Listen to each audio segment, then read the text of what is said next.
You're live. Hey everyone, welcome to the free Assange Vigil. My name's Steve Poikinen. I am joined tonight by my co-hosts Misty Winston and Andrew Smith.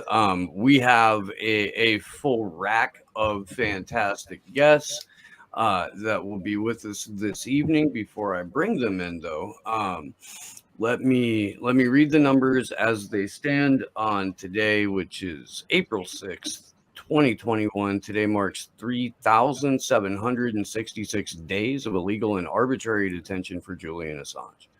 727 days since the WikiLeaks founder was trafficked from the Ecuadorian embassy after being sold to the US and UK for a $4.2 billion IMF loan.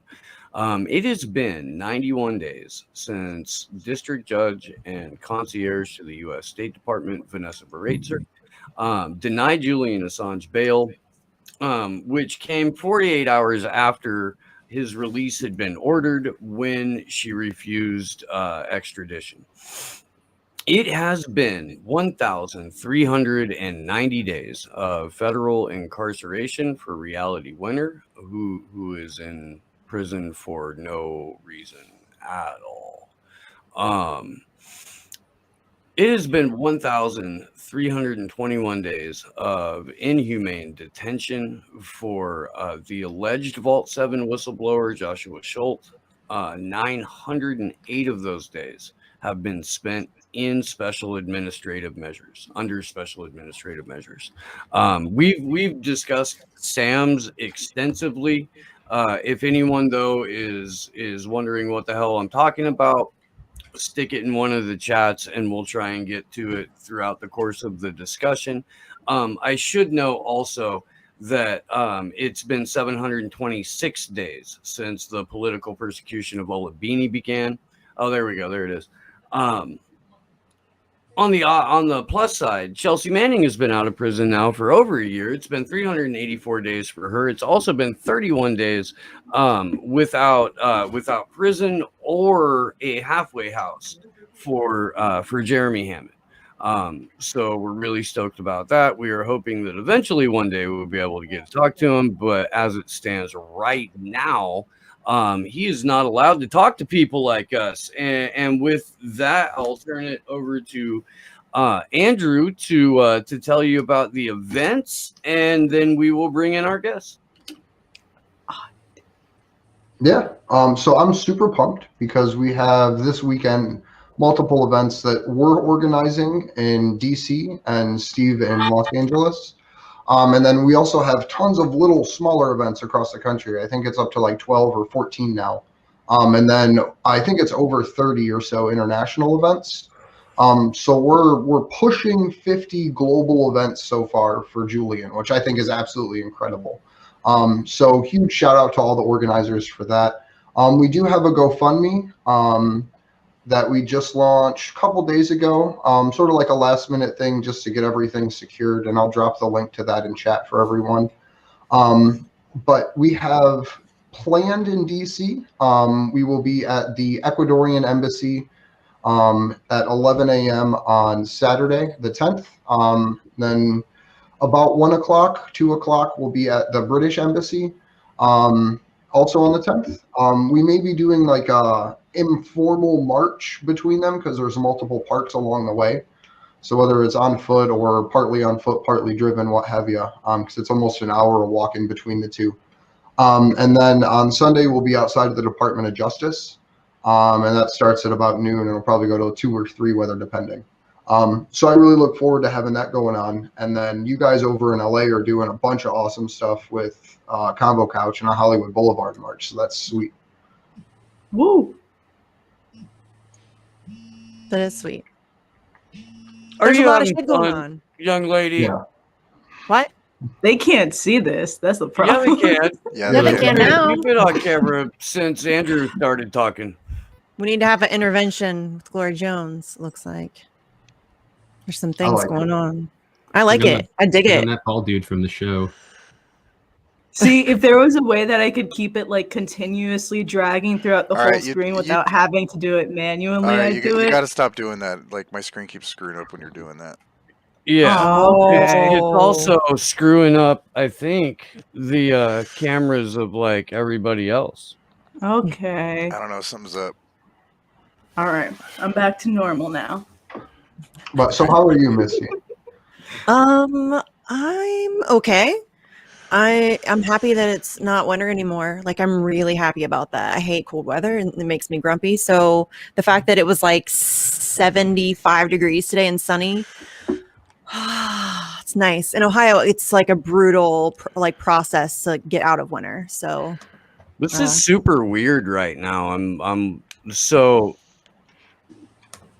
I just watched all the cameras shut off when No, I it's started doing it. watching. It's doing it on mine too. Should we like take a? Yeah, so it's Should doing we? it on Should we take a cam- break Yeah. and I'll reboot the Jitsi server? Yeah, we'll be back in like I don't know, a It'd be minute about, or Oh. two, it'd be guys. about 5 minutes. Sorry about Yeah. that. This is redonkulous.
You guys are live again. Sorry about that, guys. Thanks for sticking with us. We should be back and we should be all good. Let us know in the chats if everything seems to be running smoothly, and I'm gonna try and pretend like I remember where we left off. I don't Who think cares? we didn't Let's even just jump we in. didn't even introduce anybody yet. So Oh. It's Yeah. true. So with that, joining us on the show tonight, eventually, the other half of Facts on the Ground, Jesse Zerawell, Hopefully. one of the now 4 crew members of Slow News Day, boy. but the one and only Glory Jones. Scoop gang and and that. all the way from Sydney, Australia, Ian Rose, a good friend of the show. Welcome back, and it's fantastic to see you guys. And Ian, let's get right into what you guys have been up to, and then we can kind of take that into a larger conversation about where all of these events are going to be happening. This weekend on the 10th and 11th, that's where we got left off. We were talking about the events. So let's let Ian run with it here for a minute, and then we'll come back to where all of the events are taking place. Good evening, everybody. Well, look, I really feel I should, just before jumping into that, give you a bit of an update on some of the latest activities happening here in Australia. Yeah. Julian's father, John Shipton, has been on a speaking tour, most recently last month, which went from Melbourne to Canberra, which is Australia's capital territory, via a bunch of regional towns in Sydney. And what happened there was multiple people who were just walking in the streets came across these events and so on, and were really inspired to get active about supporting Assange. One of them, which was in the Blue Mountains, which is at the back of Sydney, they were so inspired that they got their local council to write to the Prime Minister and the Foreign Minister urging the UK to release Julian Assange, which is great. That's been a long campaign that we've been doing here. We've now got nearly a dozen councils doing as much stuff. And the campaign was so successful, actually, that we're going to do it next month in northern New South Wales and South Queensland. So that's inspiring. Something else that is happening is people are hanging banners from the balconies of their houses saying things like "Free Assange" and so on. And if I can screen share, I could show you a couple of images, but I don't know how to screen share here. So it's on your left-hand side of the screen. There's 3 little like icons, a hand, and then what looks like a monitor and a chat thingy. And it's the one in the middle that looks like a monitor. You click on it, and then it'll bring up, your applications and your browser. Yeah, I've only got the hand in the chat box. Huh. Not to worry, you can visualize it. So Is it on like Twitter or anything? Or do you want to like DM it to me on Twitter and then I'll put it up? Okay, I'll do that. Okay. Just give me a couple of minutes for that, because Sure. Is that And all right? we can go ahead and kind of round out where the events are going to be while you do that, so there's not just like dead air, and we're not kind I of. love that they're doing that too. That's a really cool thing to hang banners off of your like balconies and stuff. That's a really easy way to get a lot of eyeballs. well, it is. Now, the other thing is too, you've got to remember back in 2012, I can't remember which American authority it was that stated it, but they said anybody that's supporting Assange, we're going to, be watching you, and we might even prosecute you. And I think that sort of slowed the campaign down a little bit back then. But the reality is, if we don't all stand up now and be counted, we are all going to be done over really badly. And so I'm glad that you're inspired by these banners. I'll send you a couple of images through. The other thing I suppose that you'd like me to talk about is AssangeFreedom.network, the website AssangeFreedom.network. Now, a bunch of us over here in Australia set it up to be a global network and to be as decentralized as possible. So if your local group wants to have a page, you've got full autonomy. But we do give you the option, if you need a hand editing your page, you can click another button and we'll come in and help you do it. But we want people, and we're trusting that people aren't going to be spamming it with porn or whatever. But the reality is we can remove that page and say, look, that's inappropriate, clean up your act, da-di-da-di-da. But so far, none of that has been needed. So the website is, www.assangefreedom.network. And it's a fantastic resource, if I say so myself. It's got a couple of tabs in there, one called FAQs and the other one called Essential Reading. And they both give you the highlighted points of the last 10 years. So FAQs helps you counter much of the smear campaign. I've found it really handy myself using in instances of on social media, for example. Somebody say, oh, but he endangered lives.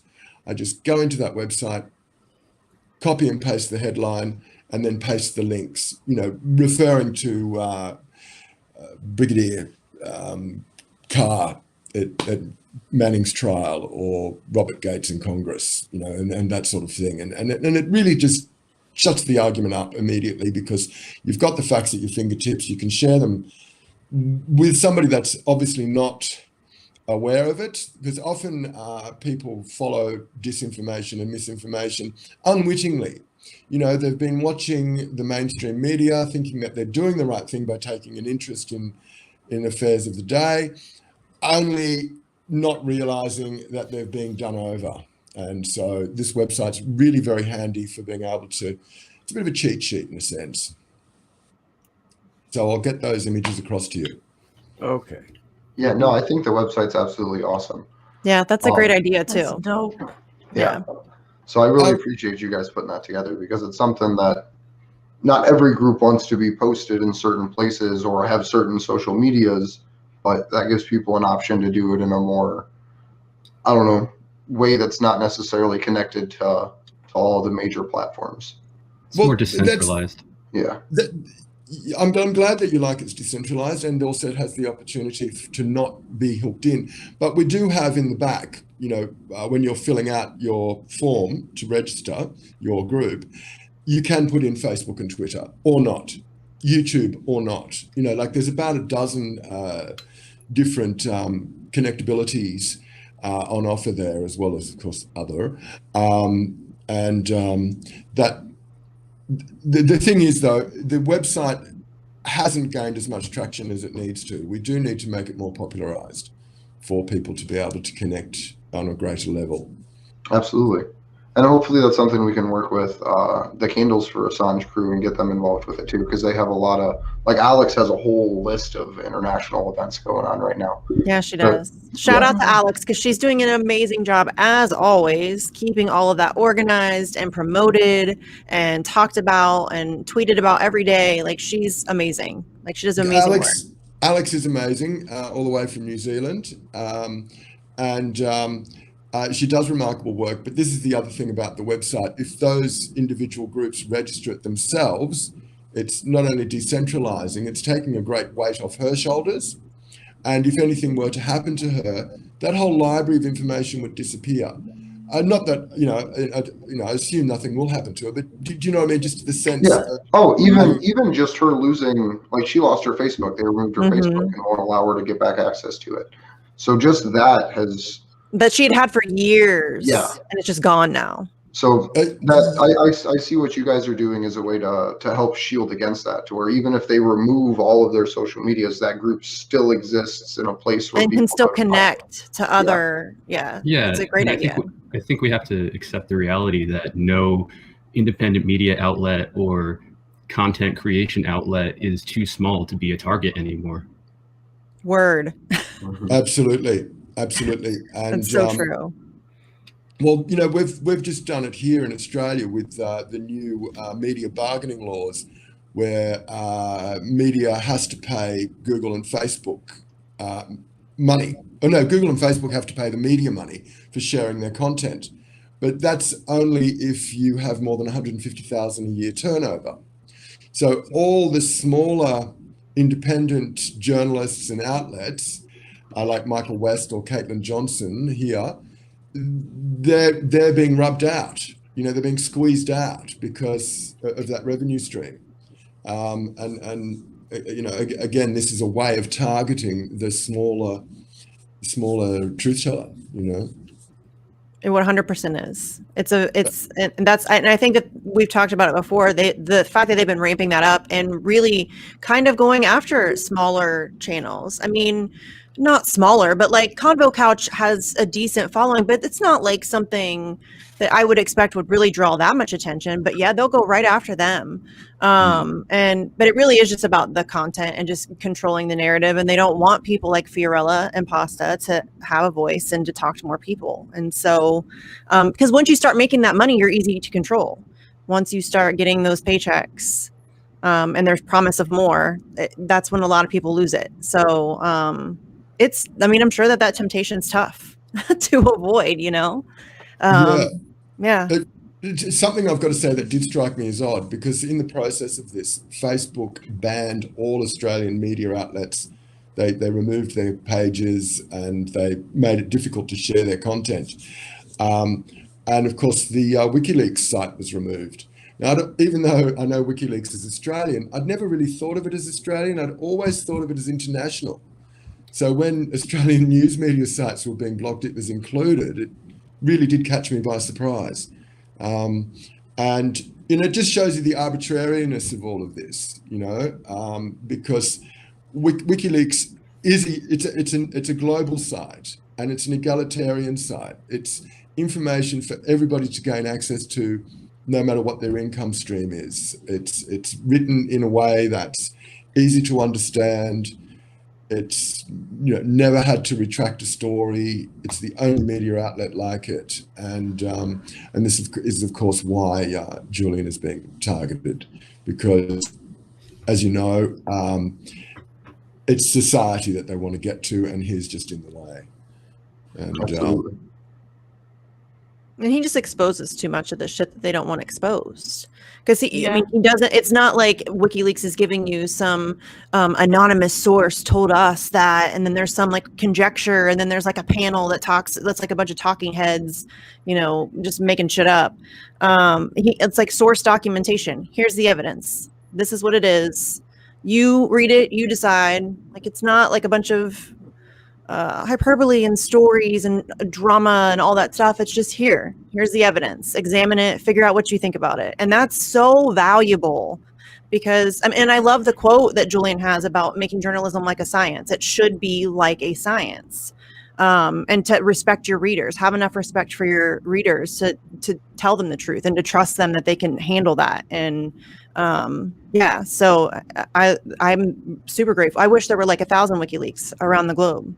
And just to add on to that, Noam Chomsky comes to mind when he said, the emperor may not be wearing any clothes, but the emperor does not want to be told he's wearing no clothes. And I think that's what Julian and WikiLeaks have done, is not only expose that the emperor is wearing no clothes, but they've told the empire, the emperor, to its face that it's wearing no clothes. And other people, not just WikiLeaks, but a lot of other people know that and have more than a bone to pick with the American empire.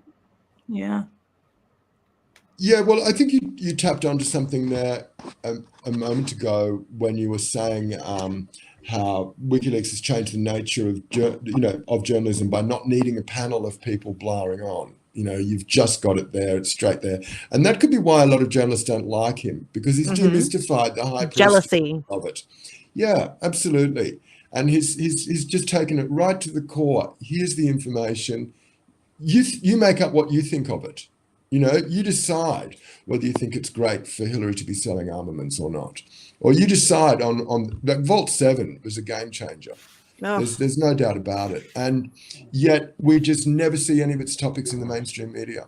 Just a bit like the Panama Papers. Remember that did break through? The journalists that broke it through all died and nothing changed. Yeah. Funny that. And who remembers Panama anymore? Oh, exactly. And That's Well, I mean, who remembers tragedy of it. the vast trove of things that WikiLeaks exposed besides major releases that just get casually brushed under the rug? Like, Yeah.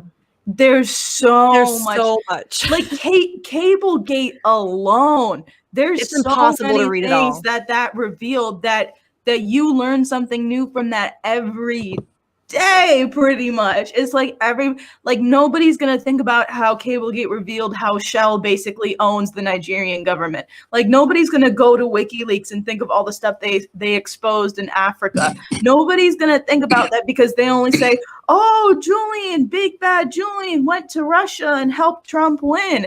Like perhaps the only meaningful thing that broke through and actually got exposure from WikiLeaks and actually got exposure was, the DNC emails. Not even all of the Chelsea Manning leaks, because nobody talks about Guantanamo Bay enough. Perhaps the collateral murder video being the only thing that gets enough exposure. And then you also have some of Vault 7 and some of the Snowden leaks. Like, nothing much really gets talked about from WikiLeaks and the OPCW Duma leaks.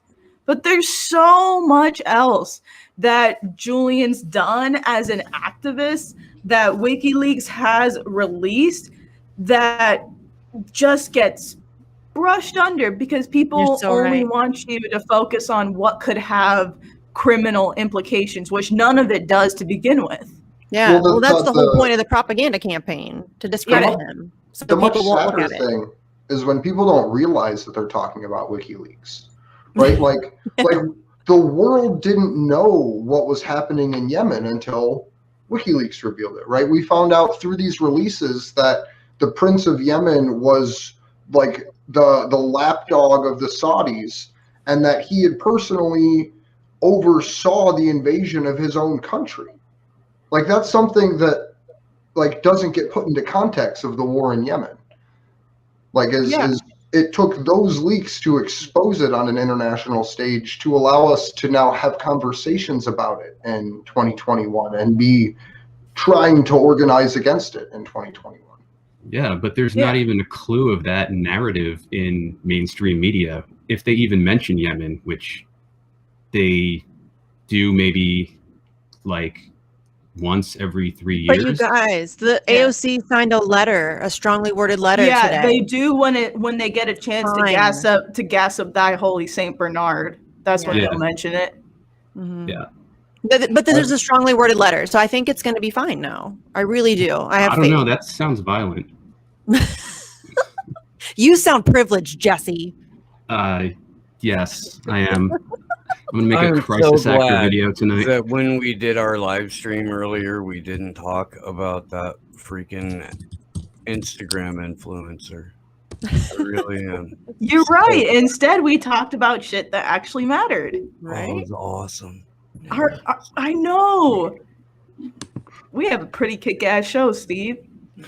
I agree with you, Glory Jones. Something that should be pointed out is an organization called Yemen Solidarity Council, which is actually a very worthy website. It's yemensolidarity.org. It can't be posted onto Facebook. Facebook says it's spam. And somebody pointed out to me, it might be because it's got advertising links inside of it or something like that, but it has no advertising links inside of it. This is censorship writ large. So yemensolidarity.org is a website that will give you basically the facts of what's going on, who's doing what to who. So I recommend that you check it out. But just going back to your point about the Cablegate, the diplomatic things that were revealed. I remember at the time, this is reading quite a lot of them, and I haven't really gone back to them since, I must confess. But something that I did notice, aside from the obvious where they're saying, Berlusconi's a womanizer or the Australian Prime Minister is an autocrat, and they were just all things that we all knew anyway. And I remember Rudd saying that at the time. Well, Don't we already know that? But what they didn't actually, and the American government really should have capitalized on this. There were many instances where they deftly worked through very tricky diplomatic situations. They actually did the right thing, and that caught me by surprise. That really caught me by surprise. And the American government should have just owned up to it and went, okay, yep, this is what we're doing, and stopped doing it. Like, we're Americans. We don't do that. Well, the propaganda machine at the time changed. If you go back and read articles about Cablegate and the time thereafter, they talk in terms of ending the war in Iraq, that the war in Iraq has ended, which is crazy because we still have troops there 10 years on from that It's event. crazy because it ended in 2003. Mm-hmm. Well, remember Robert Mission Gates. accomplished. Robert Gates's response to it, I think it was in about 2013 or something like that. He spoke to Congress and he said, like, sure, these are embarrassing, but nothing's going to change. Right. They've done no harm. There's no real harm done. And he's right. And he said it with the stoniest of faces too. Right. I didn't see the visual. It was so psychopathic. I remember watching that and being like, not surprised, but definitely taken aback at the crassness and just the chutzpah of it. Yeah. That's how I felt watching the Mike Pompeo clip for the first time. Right. Yeah. I was the director of the CIA. We lied. We cheated. We stole. We had entire training courses dedicated to that, man. Reminds you of the glory of the American experiment. He was so excited that he even said it wrong. He's like, we lie, we cheat, we steal, we stole. Like he was so in the moment about it. He was giddy about it. Like I'm never gonna live that clip down just because like our media is so filled with a bunch of self-serving punk asses that they won't let him live it down. So I'm not gonna live it down in hopes that one day like my like not give a fuck vibes just emanate towards them eventually, and then someday it'll get brought up in Mike Pompeo's presence. So, Glory, could you talk a little bit about what you guys have going on in LA? Yeah, so Los Angeles, Blue County, surveillance haven, home of sheriff gangs. Yeah, Los Angeles.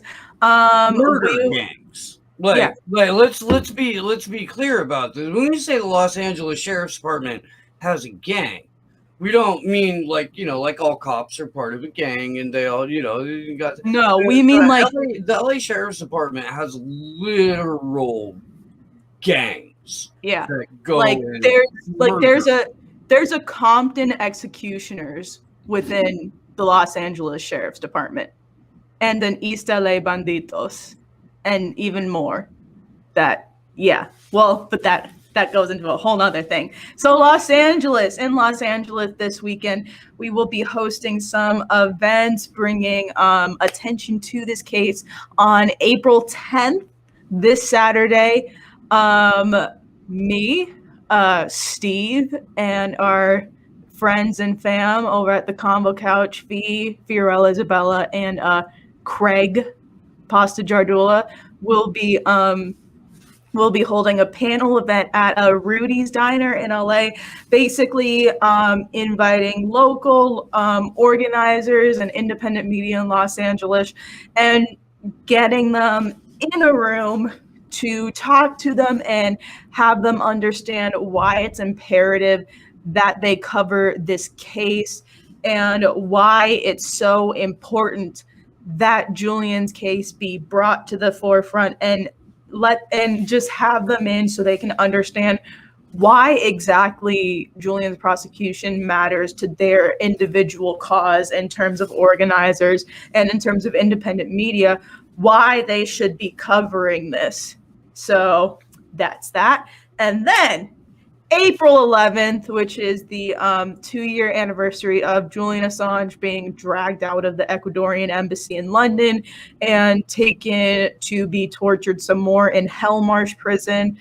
We will be protesting in Hollywood. We'll be meeting CBS Columbia Square. Then we will be marching up to Hollywood Boulevard, which is where the Walk of Fame is, and we will be going through there, raising hell, making some noise, and then we're going to come back down and end up at CNN.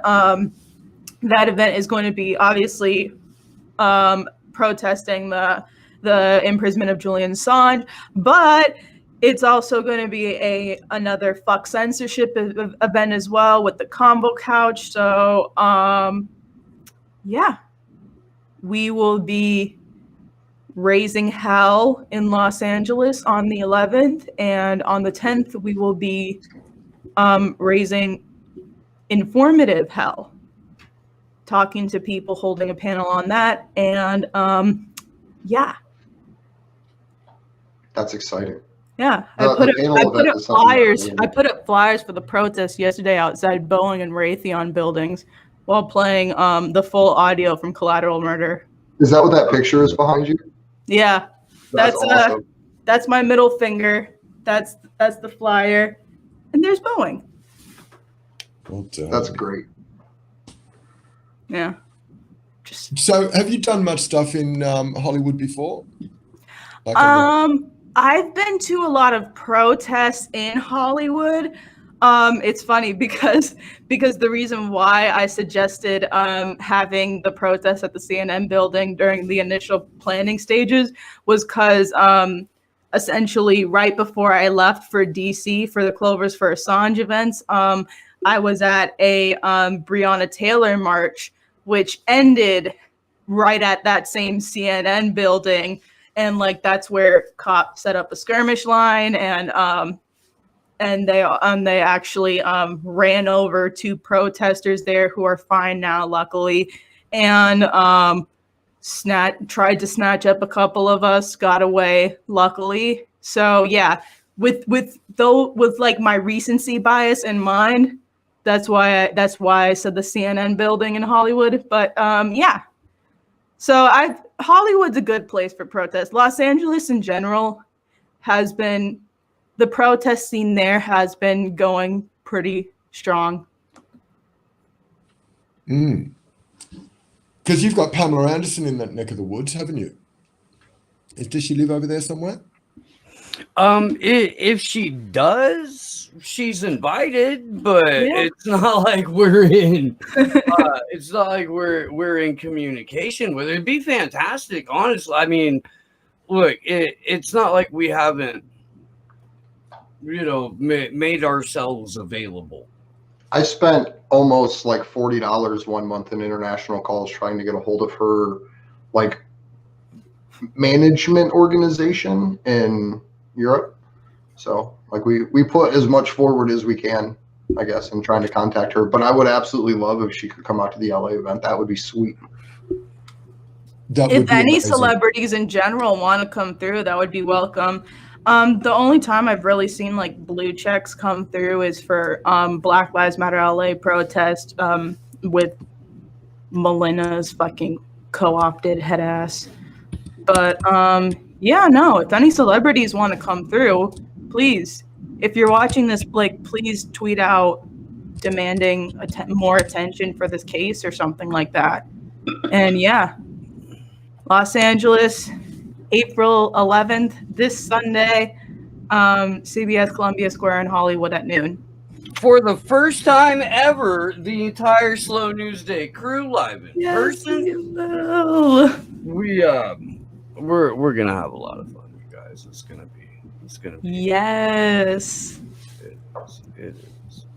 And I have the first picture that Ian sent over. Oh, god damn it! Why? Stop. That's the wrong one. Hang on. I thought I had it open. Was that Ian Schlackman? No, Ian Rose. I know. I'm just playing. How about now? No. Jeez, M. Crow. I know. It's just not cooperating for me the way I want it to cooperate for me. And there we are. And then this, and now that. How many different ways can it cooperate with you? I mean, God fucking damn it. There we go. Whatever. nice. So That's really cool. That's in inner Sydney. Very cool. Our central business district is sort of surrounded by Victorian terrace houses.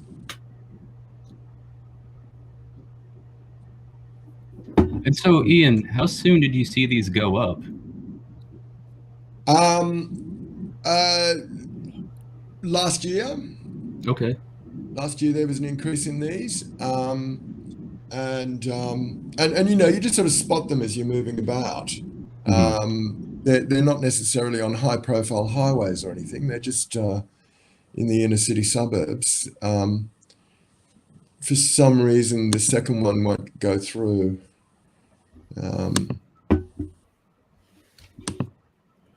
Ooh, while that one's going through, I can pull up this. Yeah, that's me outside Raytheon. Oh wow! That's awesome. What a sinister-looking building. I know. It's like we manufacture death in a modern way. Yeah, no, like they had a bunch of like their manufacturing area fenced off and stuff, and it was so weird. It was. Yeah, those it kinds of hasn't come through yet, Ian. Yeah, I'm trying it again because it just won't do it. I put livery on my car, right? So it says "Free Assange" down the side of it in formal lettering, and it's been really interesting because I get a lot of support for it. People beep me while they're driving, which at first was really disturbing. It was like, what have I done? And of course, I've become a super polite driver. I was already quite polite, but now I'm unbelievably polite because I've got this big banner across my car. And in 2 months of doing this, I've had only one person say I'm wrong to do it. If I'm parked at a set of lights and people are crossing the street, I get masses of shout outs. It reminds me, you know, that social media square where a guy sticks a coffee cup on the top of their car and says, "Now everybody waves to me." It's a little bit like that. But if more people did that, that would be just amazing, because, you know, you wherever you are, I can be on a highway and I'll have cars beeping me and doing a shout out like, "Great work. This is what we need to be." No, like even when I was putting up flyers yesterday, like people were like honking and waving and stuff, and you know, I don't know how much of that is because they saw the flyers and were supportive of it, or because I'm a woman. But yeah, no, like I appreciate it. Maybe both. Support is increasing. People are just got to make the next step and to be more active themselves. You know, you can see from people acknowledging your work by giving you shout outs and so on, and I can see it the same here, but they're yet to make the commitment to do that themselves. Do you know what I mean? To be handing out those flyers, to be hanging a banner off their balcony and so on. And we just really need to make people feel comfortable with the idea of doing that. Well, I think the best way to do that is to have people understand how censorship works, right? So if you post on Twitter or Facebook or anywhere a post about Julian Assange, those algorithms force it down into only certain people. Like they have like a free Assange category that your tweet will get seen by basically the same community of about like 2,800 people, if not a little bit larger for most accounts, right? So when you put that banner up on your car or on your terrace or on a telephone pole outside your house or outside of Boeing, it's no longer censored. The only way to censor it is to physically remove it.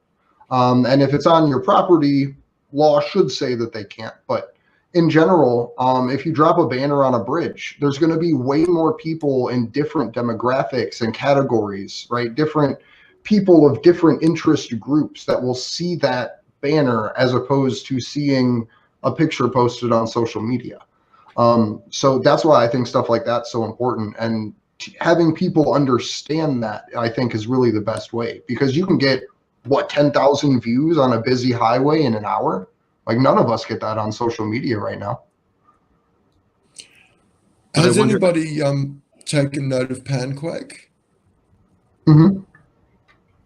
As that's been growing? It's still years away by the looks of things, but that will be a way of circumventing the algorithm, hopefully. I think it'll be really cool once it's out. Yeah, so you're right. We have to go back to the old school way of, banners in the streets, because social media is corralling us. It's shadow banning us. It's doing all sorts of crazy stuff. And also, like when I first put the Free Assange hashtag down the side of my car, I was, a bit freaked out. I'm thinking, are my windows going to be smashed? Am I going to be attacked? And so on. And I was pleasantly surprised that my vehicle hasn't been scratched or anything, and in fact, the shout outs has been overwhelmingly supportive. So it really is the sort of thing that we can all do. We can all actually, nail our colours to the mast, as the naval saying would be, and just make it known, like, yep, I'm making a stand here, and I want you to do that as well, sort of thing. Yeah, and I really think. Go ahead, Jesse. I was just going to say, I think that's very courageous, and I'm not trying to say that in a cliche or corny way. It is very courageous, because to stand up for Assange to any degree nowadays, I think, is to put yourself at risk. And the way you are is very public. I'm as public about it as I can be. I'm not going to hold back in any way, but I put my support out there in different ways than you do. Not that I'm against dropping banners by any means, but I think that might be a primary reason why a lot of people who do support Julian's freedom are reluctant to get involved in any more of a substantive way than just vocally supporting him. For sure. You've got to do what it's the chilling effect, essentially. Which that's yeah, why you I'm have glad. to be comfortable with what you're doing. You really have to, look after yourself. It's like the oxygen mask on a plane. You've got to put that on yourself first before you can help anybody else. So, it really is. And in a sense, what our job to do is to make people feel more comfortable with, Being taking it the next uncomfortable. step. Yeah. Yeah. And that's why I love seeing different YouTube channels actually start making content about Julian.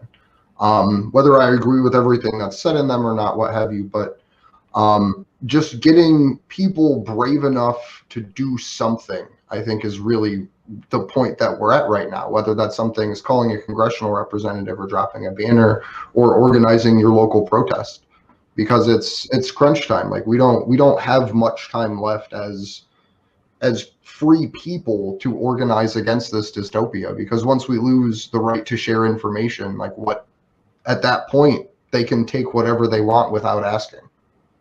Yeah, and we have to remember too that the people who initially persecuted Julian Assange have come back around again in the Biden administration, and that is that should be ringing alarm bells for all of us who care about Julian Assange's freedom, because they want a return to the Clinton, Bush Jr., Obama status quo, where the national security state and the intelligence agencies called the shots, essentially. And, that's when John Brennan, for example, became the drone czar and had several American citizens assassinated without any sort of due process. And these people, these fuckers have come back around again. And I think for Julian Assange, that doesn't bode well. And we should pay attention to that very closely. Yeah, no, I mean, like,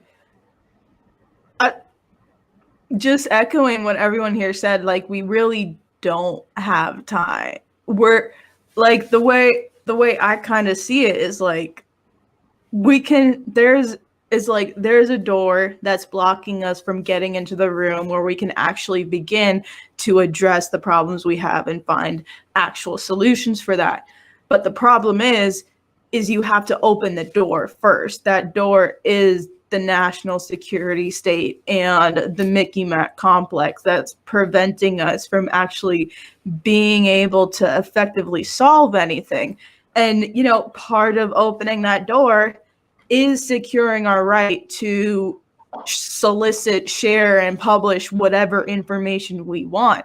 It's making sure that the act of journalism itself isn't criminalized. So, you know, in the spirit of not having enough time, like, I'm almost saying, because every sports parent, every coach has always said this to their kids, where they're just like, oh, well, you just have to get comfortable being uncomfortable. So now I've begun to like apply that like drilling phase into activism. Like, we have to be willing to get uncomfortable, to reach out to any and everyone, to get on the street and do these things. And listen, because like, there's still a lot of mental hurdles that I go through to this day to do what I do, but I do it anyway, and we have to do it anyway. And like, I promise, even if it doesn't get easier, it will get to a point where it's like second nature for you. So like, at this point, we just need to get out in any and every way we can. Yeah, and that was something that Julian had talked about too, with when you are faced with injustice and you choose to take an action, you just further and further make that as like a process inside of you, where when you see injustice, you just allow it to happen unchecked.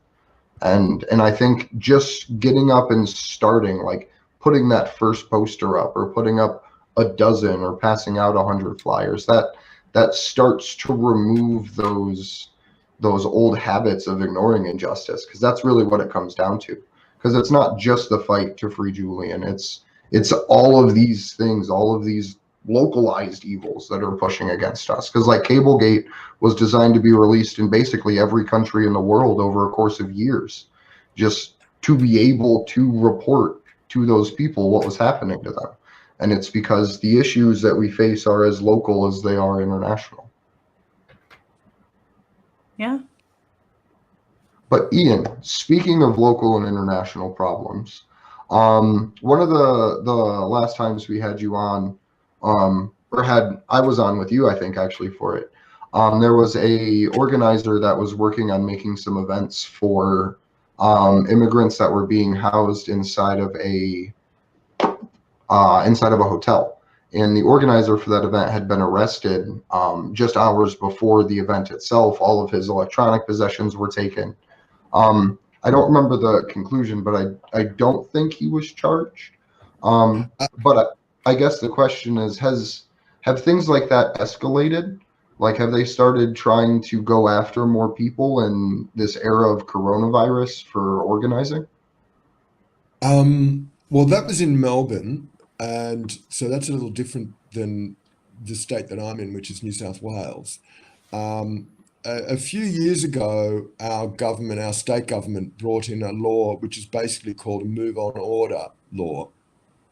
And so if you're at a rally and the police decide that you've got to move on, you can't not move on without being charged.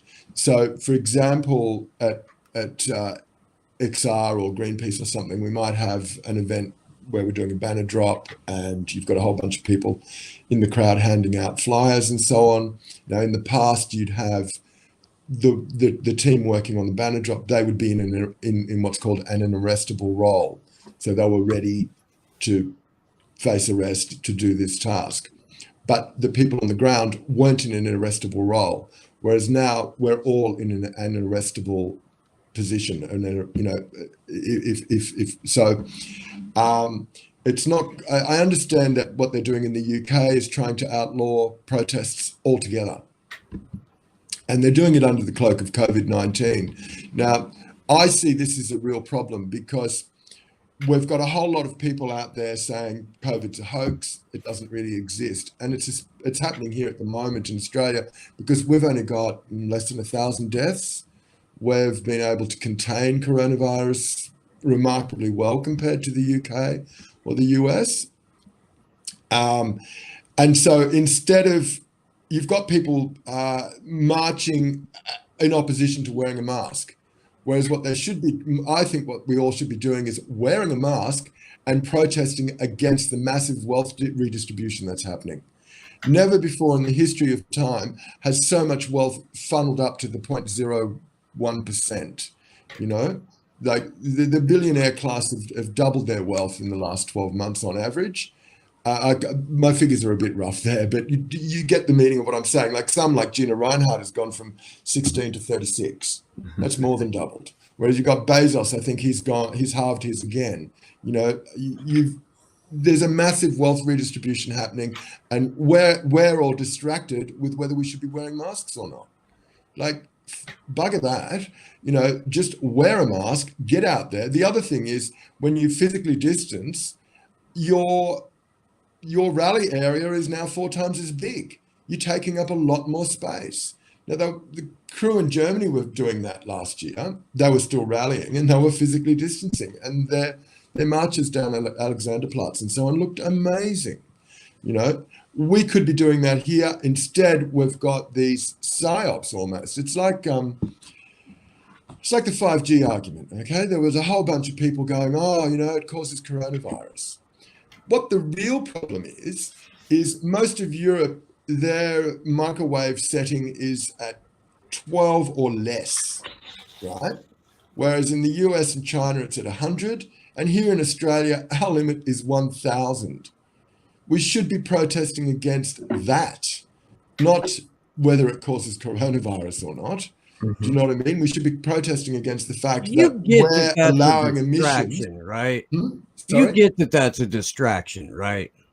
Like, absolutely, that the information is put out specifically to distract a very small but very vocal number of people, making it seem like there's more of them when in fact the reality behind 5G has more to do with the extraction of the raw materials that it's going to take to power the Internet of Things.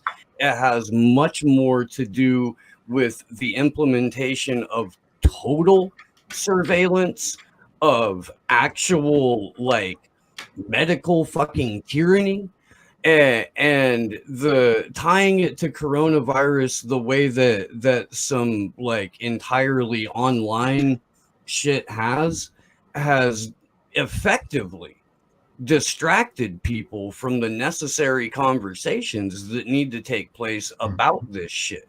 And they always sort of like brush up against the truth a little bit because there's significant amounts of research that has been done that shows you should not have like living things anywhere near any of these towers. It's not just 5G, it's amplified by 5G 100%. But the core of the issue with the Internet of Things in general, total surveillance, forever war for the extraction for the minerals to keep it going. Absolutely. And so we're not targeting the real crux of the issues at hand. Do you know what I mean? We're distracted with, and those people that are, you know, because there's people out there that are incredibly unsatisfied with what's going on, you know, but they're not making the big links like colonial construct of capitalism or right. I mean, they put Oxford in the title of the company that makes the Oxford AstraZeneca vaccine that is now banned or suspended in over 20 countries. The UK just had to halt trials of it. Like, on children. The crazy part, on children, for fuck's sake. Yeah. I mean, they're making people a risk group that were not a part of the original risk group to shoot them full of untested experimental drugs. That's that's a crime against humanity. And the fact that people are like bragging that they're part of a real-time human experiment for this shit is just mind-blowing, because again, man, we're over 20 countries now that have said no, this is not doing what you said it was, but then again, you only said it was going to maybe alleviate some symptoms anyway. If And those something are a lot of We Western reorganized countries, too. society over it and gave complete and total control of the healthcare system in 4 of the Five Eyes countries to Peter fucking Thiel. That was great. That was neat. if you're Here's your passport. Yeah, you still have to wear a mask. Yeah, you still have to social distance. None of that's going to change, except for now we have all of your health information in a QR code. And if you're injecting something that's 66% effective, that's not a I vaccine. thought you were going to say 66% Southern Italian. But the countries that banned it, they're not even Western, or they're not even like the third UK, world the countries. UK Wait, had this the is whole like trial. fucking Europe. Yeah. Like Germany fucking banned it. Yeah, I mean, and- the UK had to. A province in Canada Mhm. had to suspend And trials. this is happening on the heels of the University of Chicago study that's certified by like every goddamn doctor there, that you can literally smoke or eat THC and CBD, and the interaction with your body stops the growth of coronavirus within cells, inhibits cell entry, and boosts immune response. So while they're rolling out these mass vaccination programs, trying to institute passports, you can literally just, according to the University of Chicago, smoke weed and be okay. Just smoke some fucking weed. Chill Yeah. out. It's Well, like an that's- 11 that's- department case study that in the title says stop, like THC CBD prevents the replication of SARS-CoV, whatever. Do you need both THC and CBD, or can you No, just get away it's with either one, and it Oh, can yeah. be ingested or inhaled. Your CBD is brilliant. Yeah. And I love CBD. Who doesn't? The people who aren't using tiny amounts of THC to activate it, that's who Mhm. doesn't love it. I use both. Yeah, I mean, for CBD to be really effective, you do have to have even like a 10-to-1 Okay. CBD to THC, but you don't get the actual full benefits of it without just that's like it really only has, it doesn't even have, out of 100%, it can be like 0.5% or 1% of the thing, but yeah, you need a little teeny tiny bit to unlock its full potential. So, back to Think what of it as a we lifeboat. I fully agree with these things, and this is the thing. If we utilize their tools against them, do you know what I mean? By wearing a mask while we're protesting Rayathon, by physically distancing while we're protesting Rayathon, the authorities can't claim we're doing anything wrong because we're using full barrier techniques.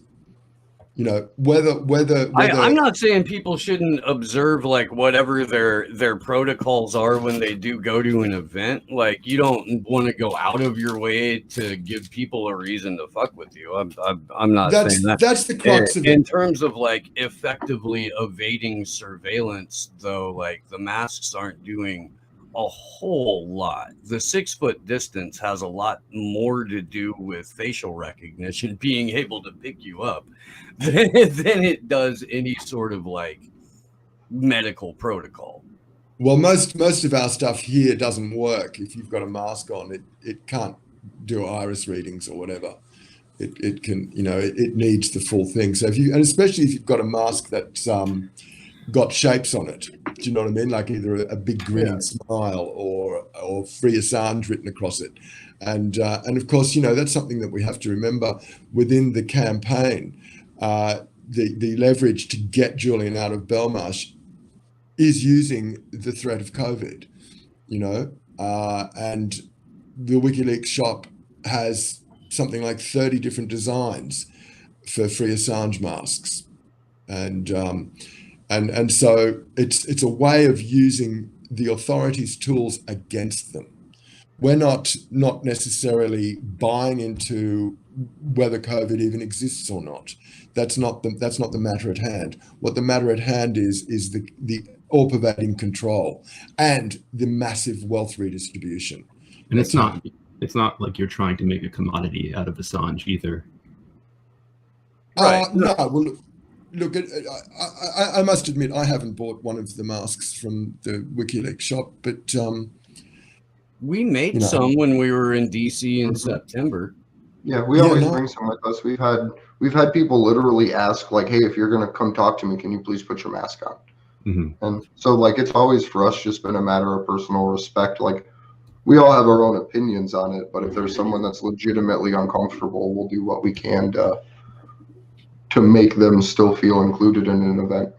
Yeah, but I think there's a sincerity to buying and wearing one of those masks as opposed to going to AOC's online store and purchasing a T-shirt with a shitty graphic on it that just shows people you support. Yeah, there's no substance there, but you wear a free Assange mask, you're sending a message, you're possibly illuminating to people who aren't aware of Julian Assange or WikiLeaks of something that they could further investigate and get involved in. So, I don't see that as a commodifying venture, and I kind of want to get one myself now. Yeah, I mean, I think there's like a difference and a fine line to be walked between exploiting a tortured man and trying to, honor him and spread the message. Like fucking the idiots who were wearing like Sean King sponsored Breonna Taylor masks. That's a very obvious commodification of an issue. And yeah. Well, of course, everything from the WikiLeaks shop goes towards his legal funds. Right. And right. And it's set up by WikiLeaks itself. Yeah, that's a good point. Of course. Yeah. And it's quite big. It used to only be in the US, whereas now it's in Canada and Australia. Yeah. It's not like on some Sean King type shit where it'll like market itself as being pro Julian and inspired by a struggle and then just completely grift off that. Like, nah, it's not that. It goes to fund his next shitty book. Yeah, in case if I haven't mentioned it enough. Fuck you, Sean King. Talcum. Good old talcum. Yes, Snow J. Pimpson. Django Uncolored. Newton. Django Uncolored. James Pearl Jones. So Martin Luther Keyboard. I do love that one. I do. It's right up there, man. Chocolate Khan, also one of my favorites for sure. Neil deGrasse, you Whiteson. Yeah. W.E.B. de Blanco. Yeah, that's a good one too. GoFundMe Carver, Washington. Wow, my internet is crapping out. It's doing that thing again. Yeah, I see it on Josh's thing. I'm wondering if it's my internet tonight. Well, they cut Misty's power. Like that's why she sent a message to the group chat. That's why she had to drop out. All right, we'll probably have to wrap up early tonight. No, for sure. Since it's just me, I do want to address one thing though, because I can see that I can still be seen on the little box. We do not have official information yet about what is happening with the cross appeal. There is information that a group put out that is unverified to this point, I believe. So when we hear about I'm pretty sure they extended the date. There's not like official confirmation for that yet. There was a tweet that went out that said they extended it from the 29th of March till today, I believe. But I don't have that officially confirmed. It's not something I even I obviously just said it, but isn't something that I know to even be fact. So I don't want to have anyone rely on that for any type of information. But we are still waiting on hearing what's going on with that. So, because that's something that I've been trying to figure out for a while is what's happening with that. So it may be delayed. We just don't know. I don't personally know for sure, so I don't want to say any is or isn't. So it looks like the But- video kind of pops in when you guys start talking again. Oh, so if I start going, am I gonna pop in? Yeah. Maybe. Oh, You I did. see myself. Check. Yeah, I don't know what the deal is, so we should probably wrap pretty soon. Yo, Yeah, yo, this yo, is- what's good? This is exciting. Sorry, cool. I don't know what the deal is. Might be my internet tonight. Yeah, It's I okay, would like to Sleepy thank Jay. everybody for joining us. Go to our website, actionforassange.com. We have all the postings for the events and everything up there for LA and DC. You can find me on Twitter at Andrew Sigmund. You can find us on Twitter at action underscore the number 4. I hate you guys. At action underscore the number 4 Assange. And thank you for Ian and Glory and Jesse for jumping in with us tonight. Thanks for having me. For sure. Thank you so much.